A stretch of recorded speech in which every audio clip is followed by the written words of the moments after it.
इस SMD light में जो चिप इस्तेमाल की हुई है उसकी 1 एमएस की थिकनेस है, 45.8 इसका डाया है, कॉपर की इसके अंदर वायर लगाई हुई है, कॉपर की वेंडिंग में इसके अंदर ट्रांसफार्मर लगा हुआ है, डबल आईसी है, इसके अंदर रेजिस्टेंस लगी हुई है।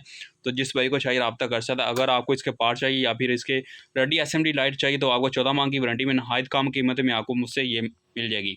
अगर आपको मेरे ब्रांड की चाहिए या फिर अगर आपको आपके ब्रांड की एसएमडी लाइट चाहिए तो वो भी 14 माह की वारंटी में आपको मुझसे मिल जाएगी। स्टॉक अवेलेबल है, तो जिस भाई को चाहिए रब्ता कर सकता है।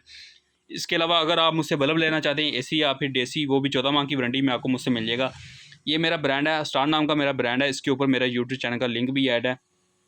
तो ये भी बल्ब 14 माह की वारंटी में आपको मुझसे मिल जाएगा। ऑल वाट एलईडी बल्ब एसएमडी लाइट की मैन्युफैक्चरिंग मेरी खुद की है, तो जिस भाई को चाहिए रब्ता कर सकता है। ऑल वाट में आपको ये बल्ब और एसएमडी लाइट आपको मुझसे मिल जाएगी। इसके अलावा हर तरह के चैनल गैजेट मेरे पास होते हैं, जिसमें आपको हर तरह का चैनल गैजेट आपको मुझसे मिल जाएगा, वो भी नहायत कम कीमत में और 14 माह की वारंटी में। आपको इसमें आपको जो चीज़ें मिलेंगी वो भी 14 माह की वारंटी में आपको मुझसे मिल जाएगी। स्टॉक अवेलेबल है, तो जिस भाई को चाहिए रब्ता कर सकता है। ओके, खुदा हाफिज़।